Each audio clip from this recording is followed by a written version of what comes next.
My name is Ariana Khan, and I'm 28 years old. Imagine walking into your office on a Monday morning, coffee in hand, the faint hum of chatter all around, and the scent of fresh pastries from the cafeteria drifting through the air. You're ready to tackle the week, thinking everything is under control, until your colleague, Melissa, your supposed friend, walks up to you with a smirk that immediately sets your stomach on edge. That morning, without any warning, she dropped a bomb that left me frozen in disbelief. In front of our entire team, she casually said, "Ariana really thinks she can handle the Henderson project alone. I hope she doesn't embarrass herself like last quarter." Her voice was dripping with fake concern, but the laughter that followed from a few of our colleagues made it clear this was a public humiliation. I felt my face burn. My heart pounded, and I wanted to vanish into thin air. I had worked tirelessly to earn my team's respect, and here she was, trying to destroy it with a few cruel words. If you want to see how this story unfolds, make sure to hit that like button and subscribe to my channel for more unbelievable office drama stories. I tried to keep my composure, smiling politely while my hands shook in anger. "Thanks, Melissa. I'll make sure to manage it," I said, my voice tighter than I intended. But inside, I was seething. I couldn't believe she had the audacity to publicly humiliate me like this. It wasn't the first time Melissa had tried to undermine me. Over the past 6 months, subtle digs had become a pattern.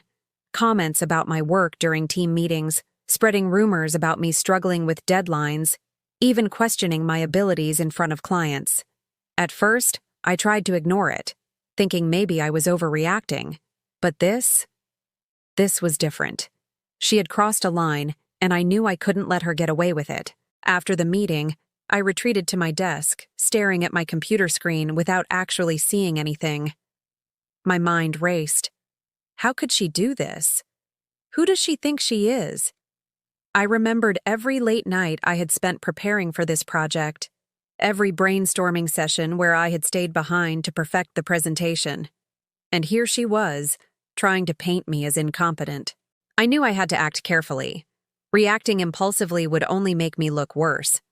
So I decided to play it smart. Over the next few days, I quietly observed Melissa's behavior. She was confident, charismatic, and she had an uncanny ability to make others doubt me without saying much. But she also had a weakness. Her overconfidence often made her careless. I started keeping track of her interactions, recording subtle inconsistencies in her reports, noting where she took credit for work she hadn't done, and watching her slip-ups that others never seemed to notice. I realized that if I was patient, I could turn the tables, and not in a petty way. I wanted justice, not just revenge.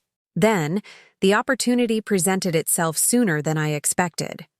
Our company was preparing for a crucial client pitch, one that could land us a multi-million-dollar deal. Both Melissa and I were assigned to present different sections.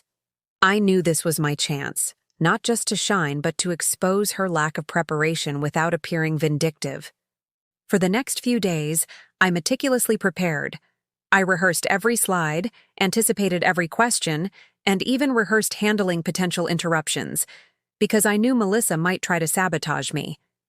Every evening, I stayed late, going over data, checking every statistic and refining my talking points until I could present them in my sleep. Meanwhile, Melissa went about her usual routine, complaining about her workload, casually mentioning how she hoped I wouldn't mess up, and subtly undermining others' confidence. She had no idea that I had started documenting her every misstep, every missed deadline, every inaccurate report, every claim she made without evidence. I was gathering everything. By the day of the presentation, I felt a mix of nerves and anticipation. I knew what I was capable of, and I also knew that if I executed my plan perfectly, Melissa's reputation would be at stake. The thought of finally turning the tables made my pulse race. As I walked into the conference room, I caught her eye. Her usual confident smirk was there, but this time I didn't flinch. I smiled politely, took a deep breath, and reminded myself, patience, preparation, precision. The game was on, and I was ready to play it better than she ever could. The morning of the client presentation, the office felt electric. Everyone was buzzing, checking their slides, rehearsing last-minute notes. But I could feel Melissa's energy differently. It was a mix of overconfidence and subtle panic. She walked around with that fake charm she always wore like armor, greeting colleagues with a smile that didn't reach her eyes. I could sense her nerves under the surface, and it gave me a quiet satisfaction. As the meeting began, our boss introduced us.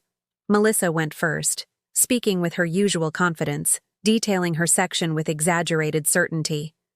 But that's where her carelessness became evident. She misquoted a statistic, and when the client asked for clarification, she stumbled, her usual composure cracking ever so slightly. I noticed the subtle exchange of glances among the clients.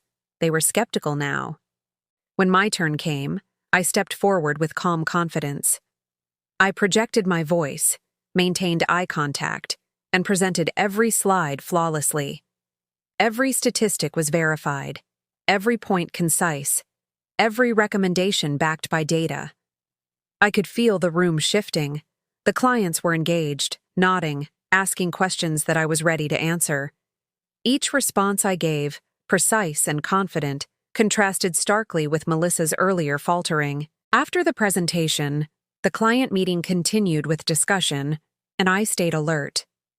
Melissa tried to interject several times, subtly attempting to take credit for some of my points. But I had anticipated this. When she mentioned an idea that was clearly mine, I politely reminded everyone of the source, citing specific examples from my preparation. Each time, her smile faltered, and I noticed the tension growing. Later, back at our desks, I watched her reaction. Melissa had a habit of playing the victim, pretending she was unfairly criticized, but now she was visibly rattled. She tried to approach me, saying, "Don't take it personally, Ariana. You got lucky today." I smiled politely, hiding the surge of satisfaction. "Not luck, Melissa. Preparation matters," I said evenly. Her eyes narrowed, but she didn't retort. She knew I was right. That night I stayed late, going over my notes and reviewing every moment of the presentation. But my plan wasn't just to shine in the meeting. I wanted accountability. Melissa had humiliated me publicly before, and now the stakes were higher. I decided it was time to document her consistent attempts to undermine not just me, but the team. Over the next week, I discreetly collected evidence. Emails where she misrepresented facts, messages taking credit for collaborative work, and even notes from colleagues who had noticed her manipulations but were too hesitant to speak up. Piece by piece, I built a case. Not to ruin her out of spite, but to protect myself and others from her toxic behavior. Meanwhile, I had to maintain professionalism. Every interaction with Melissa had to be cordial, almost friendly. She couldn't suspect what I was planning.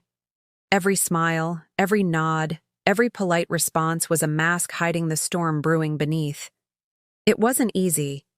Seeing her act as though nothing had happened was infuriating. But I knew patience was my greatest weapon. Then, the turning point arrived unexpectedly. Our boss announced a team meeting to discuss promotions and project leadership opportunities. It was a routine thing, but I knew it could shift the office dynamics entirely. Melissa, of course, assumed she would be the favorite for an upcoming leadership role. She openly bragged to colleagues, making confident predictions about who would get the promotion. She underestimated me. Again. During the meeting, I presented my recent contributions and results. I calmly highlighted achievements that were previously overshadowed, carefully mentioning projects where Melissa's mistakes had almost cost the team valuable time. The key was subtlety. No direct accusations, just facts that anyone could verify. I could see the realization dawning on my boss and other team members. The tide was shifting. Melissa's reaction was immediate. She tried to interrupt, tried to argue, but each point she made contradicted the evidence I had quietly collected. Every misstep, every exaggeration she had used to paint herself as indispensable, now worked against her. I watched as her confidence crumbled, her smug smile fading. For the first time, she realized that her attempts to humiliate me had backfired spectacularly. After the meeting, whispers circulated through the office. Colleagues who had previously been wary now approached me, offering quiet congratulations. Some admitted they had suspected Melissa's behavior for months, but were afraid to speak up. I felt a surge of validation, not from revenge, but from finally being seen as competent and deserving. Yet, I knew the story wasn't over. Melissa wasn't someone who would quietly accept defeat. I had to be strategic in how I handled the aftermath. My next move needed to cement the lesson without turning the office into a battlefield. My patience, observation, and careful documentation were about to pay off, but I had to wait for the perfect moment to reveal the full truth. The next few days felt like walking on a tightrope. Melissa didn't speak to me directly, but I could sense the storm brewing beneath her polite facade. Her usual confidence was replaced with quiet agitation. She whispered to colleagues, shot side glances during meetings, and occasionally let out a sigh that was just loud enough to be noticed. Every move she made now seemed calculated, defensive, and slightly desperate. Meanwhile, I continued my quiet preparation. I had gathered enough evidence, emails, chat logs, project notes, and witness statements from team members. But I knew timing was everything. Revealing it too early would make me seem vindictive. Too late, and Melissa could regain control. Patience was still my weapon, and I could feel it sharpening with each passing day. The turning point came when our team was tasked with submitting a detailed project report to the management committee. It was a high-stakes assignment, and the report would be circulated to multiple departments, essentially documenting contributions for performance reviews. I knew this was my chance. Melissa approached me that morning with an unnerving smile. "Ariana, I hope you don't mind if I review your section before submission. Just want to make sure it's perfect," she said, her tone dripping with false concern. My heart raced, but I didn't show it. I smiled back calmly, hiding the anticipation bubbling inside me. "Of course, Melissa. Go ahead," I said, handing over my section. She spent the next hour making tiny, almost imperceptible edits, trying to assert dominance. I pretended to be grateful, noting each change in my internal log. Every suggestion she made was self-serving, designed to make her appear more competent and me less. But here's the thing. Because I had anticipated this, I had a clean, unaltered backup with detailed annotations proving the authenticity of my work. When the report was submitted to management, I casually mentioned in a follow-up email that I had retained a complete record of all contributions. I phrased it diplomatically, of course, as a precaution rather than a threat. But the subtle implication was clear. Everything was documented and discrepancies could be traced. Within hours, murmurs started circulating. A senior manager noticed that some of the edits Melissa had made actually introduced errors and inconsistencies. She had unknowingly sabotaged herself in an attempt to undermine me. I kept my composure, offering to clarify points whenever management reached out, highlighting factual data without mentioning her mistakes directly. Each time I spoke, I gained credibility. Each time Melissa tried to defend herself, she faltered. The office atmosphere shifted almost overnight. Colleagues who had once sided with Melissa began to see her in a new light. Subtle conversations turned into whispered admissions of frustration. "I always thought she was a bit manipulative, but seeing her this flustered," one colleague murmured to me, shaking her head. I felt a mix of vindication and pity. Melissa had pushed too far, underestimated others, and now her facade was cracking. Then came the climax. During a high-level meeting with upper management, Melissa tried to present her version of the project contributions. She attempted to claim ownership of ideas I had thoroughly researched and developed. But when management asked for specific sources and evidence, she couldn't provide them. Every claim she made was contradicted by my documented records. Her confidence crumbled in real time, and I could see the panic flicker in her eyes. I stayed quiet, letting the facts speak for themselves. When it was my turn, I calmly presented the documented contributions, highlighting achievements, accurate data, and collaborative efforts. I did so without malice, focusing purely on transparency and accountability. The contrast was stark. My calm confidence versus her unraveling facade. The room was tense, yet electrifying. Management's eyes were on both of us, silently evaluating credibility, professionalism, and integrity. After the meeting, Melissa tried to approach me, whispering, "This isn't over, Ariana. You'll regret this." I looked her in the eye, smiled politely, and said, "I'm not seeking revenge, Melissa. I'm only making sure truth and fairness are recognized. That's all that matters." Her face twisted with frustration, knowing she had lost control, yet unable to retaliate without exposing her previous misconduct further. The aftermath was immediate. Management acknowledged my thoroughness and professionalism, praising the clarity and accuracy of my reports. Melissa was subtly reprimanded, her attempts to manipulate and claim undue credit formally documented. The shift in office dynamics was undeniable. Colleagues who had once feared her now approached me for advice, while she became increasingly isolated. Even as I felt victorious, I understood this wasn't about gloating, it was about balance. Melissa had tried to humiliate me publicly, but I had taken control without resorting to vindictiveness. My patience, observation, and careful documentation had turned her own tactics against her, exposing the truth without ever appearing petty. That night, as I left the office, I felt a strange mix of relief and empowerment. I had survived the humiliation, navigated the deception, and emerged stronger. And while Melissa's pride had suffered, I knew the real victory wasn't just about her. It was about protecting myself and setting a precedent that toxic behavior couldn't go unchecked. The morning after the meeting, the office felt almost surreal. Colleagues who had previously avoided conflict now approached me with quiet smiles and words of encouragement. "You handled that brilliantly," one whispered. Another said, "I never realized how much work you put in. Thank you for showing us the truth." For the first time in months, I felt truly recognized.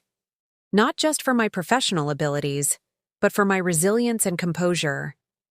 Melissa, on the other hand, was visibly shaken. She moved through the office like a shadow, avoiding eye contact, muttering under her breath, and occasionally sending tense glances my way. I could see the simmering frustration behind her eyes, but I refused to engage her in any public confrontation. Patience had been my strategy, and I wasn't about to let emotions dictate my next moves.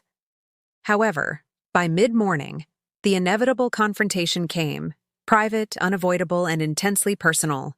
Melissa approached me as I was gathering my notes, her expression a mix of anger, fear, and humiliation. "Ariana, we need to talk," she said, her voice low, almost desperate. I nodded calmly, gesturing toward a quiet corner of the office. "What is it, Melissa?" I asked, my tone neutral, careful to mask the satisfaction bubbling under the surface. "This isn't fair," she began, her words rushing out. "You made me look incompetent. You made everyone see me differently. I can't believe you did this." Her hands shook slightly, betraying the intensity of her frustration. I took a deep breath, maintaining my calm. "Melissa, I didn't do anything personal. I documented facts, followed procedures, and presented the truth. You chose to misrepresent work, and the evidence spoke for itself. I'm not gloating. I'm only ensuring fairness and transparency." She stared at me for a long moment, the fire in her eyes mingling with shame. "You could have just let it slide," she muttered. We could have just moved on." I shook my head. "No, Melissa. If you hadn't tried to humiliate me publicly, none of this would have been necessary. This isn't revenge, it's accountability. Everyone in the office deserves honesty and respect, including me." For a brief moment, silence hung between us. It was heavy, charged, and almost cathartic. Melissa's shoulders slumped, the tension visibly draining from her body. She realized that she had underestimated me, that her tactics had backfired, and that her attempts to manipulate the team had been carefully exposed. After that, she left without another word, and I returned to my desk with a mix of relief and lingering unease. I knew this wouldn't erase the past months of stress, but it marked a turning point, a moment where truth had prevailed over deception and professionalism over manipulation. In the days that followed, the office dynamic shifted permanently. Melissa became quieter, less assertive, and colleagues who had been wary of her now treated her with polite distance. I, on the other hand, gained a newfound confidence, not just in my professional abilities, but in my capacity to handle adversity with patience, strategy, and composure. I also reflected privately on the personal lessons from the experience. Humiliation, betrayal, and manipulation are painful, but they also reveal strengths we might not recognize in ourselves. I realized that the best response to toxicity isn't impulsive retaliation. It's careful observation, preparation, and letting truth speak for itself. By the end of the week, I had earned recognition from upper management, not just for the project's success, but for my handling of a complex interpersonal conflict. It wasn't about revenge. It was about integrity and professionalism. I felt a deep sense of satisfaction knowing that I had turned a potentially damaging situation into a demonstration of resilience and competence. The final subtle victory was watching Melissa's facade fade.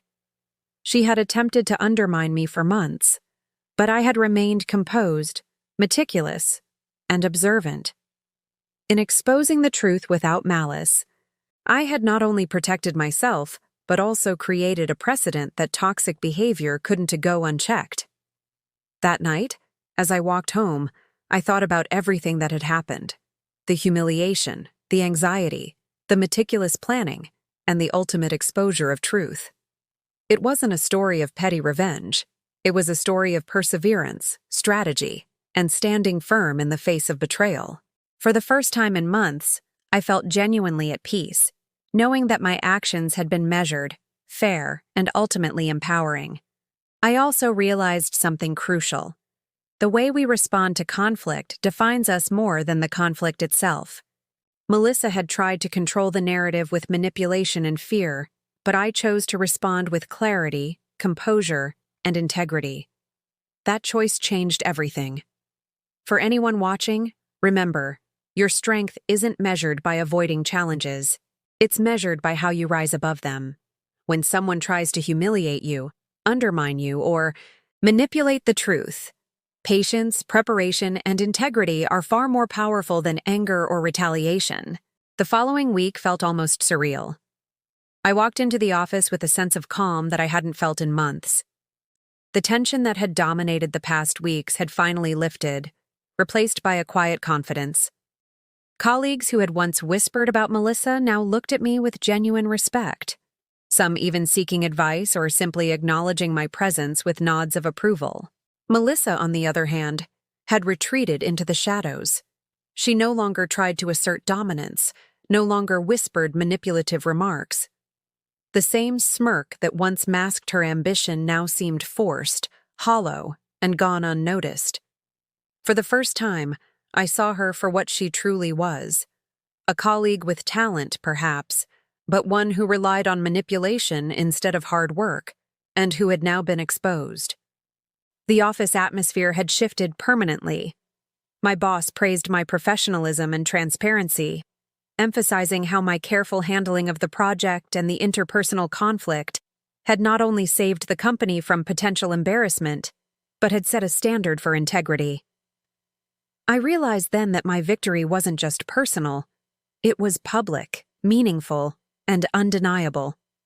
One afternoon, as I was organizing files at my desk, Melissa approached me again. Her tone was quieter this time, less aggressive, almost resigned. "Ariana, I just want to say I underestimated you," she said, her voice barely above a whisper. I looked up calmly, meeting her eyes. "It's okay, Melissa," I replied gently. Everyone makes mistakes. What matters is how you handle them. Hopefully, you've learned something too. Her eyes flickered with something I couldn't quite identify. Regret, maybe. Or perhaps a realization of the consequences of her actions. She nodded and walked away, leaving me with a strange mix of satisfaction and relief. There was no need for a dramatic confrontation. The truth had spoken louder than any words could.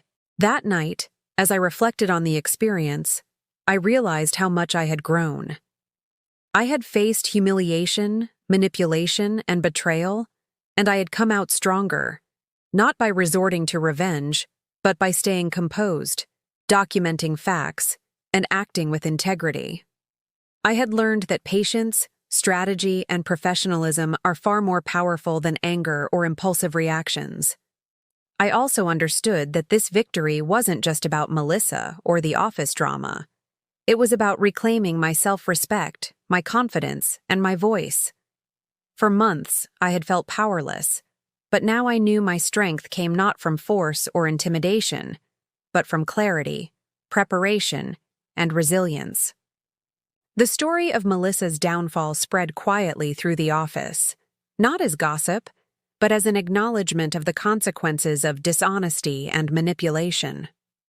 People respected me, not just for my professional skills, but for my composure under pressure and my ability to navigate a toxic situation without losing my integrity. A few weeks later, I received recognition from upper management, a formal commendation for my leadership, diligence, and professionalism. My career prospects brightened, and my reputation was stronger than ever. Melissa, meanwhile, remained in the office but in a diminished role, her influence reduced, and her attempts at manipulation now met with caution or skepticism. I often thought back to that Monday morning when she had humiliated me in front of the team, the moment that had sparked months of tension, anxiety, and planning. At the time, it had felt devastating. But now, looking back, I saw it differently. That moment had been the catalyst that forced me to rise, to strategize, and to claim the respect I deserved. What had once felt like an attack had become an opportunity for growth, strength, and empowerment. And so, the story ends not with revenge, but with justice, integrity, and personal triumph. Melissa's humiliation had faded, replaced by accountability, while I emerged stronger, respected, and wiser. The office was no longer a battlefield. It was a place where fairness, professionalism, and truth prevailed. For anyone watching this story, remember this. The people who try to humiliate you, manipulate you, or take what isn't theirs may seem powerful in the moment. But patience, preparation, and integrity can turn the tables. The greatest victories are not about revenge. They're about rising above toxicity, staying true to yourself, and letting truth and professionalism speak louder than any attack. And as for me, I finally realized that real power doesn't come from intimidation or malice. It comes from self-respect, resilience, and the courage to face adversity head-on.